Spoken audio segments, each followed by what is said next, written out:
संतोष देशमुख हत्या प्रकरण आणि वाल्मिक कराडवर लागलेला मकोका यामुळे विरोधकांच्या रडारवर असलेल्या धनंजय मुंडेंनी शिर्डीमध्ये सुरू असलेल्या राष्ट्रवादीच्या अधिवेशनात खतखत व्यक्त केली। त्याचवेळी काहीसा विनवणीचा सूरही आळवल्याचं कळतंय। मी निष्ठावान कार्यकर्ता आहे, वेळ आली तेव्हा शत्रूंना शिंगावर घेण्यात कमी पडलेलो नाही, हे शब्द आहेत धनंजय मुंडेंचे।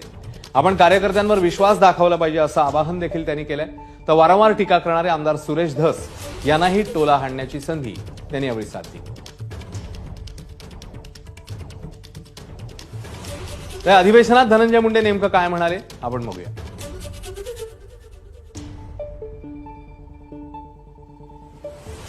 काही लोक मला जाणीवपूर्वक टार्गेट करतायत, फक्त बीडच नव्हे तर संपूर्ण मराठवाड्यामध्ये सामाजिक सलोखा हा बिघडलेला आहे। संतोष देशमुख हत्या प्रकरणातील आरोपींना फाशीवर लटकवायला हवं। बीडमधील 5 ते 8 गुन्हेगारांमुळे मीडिया ट्रायल सुरू आहे। बीडचा बिहार झाला, पण तो कोणी केला असा प्रश्नही यावेळी धनंजय मुंडेंनी विचारलेला आहे।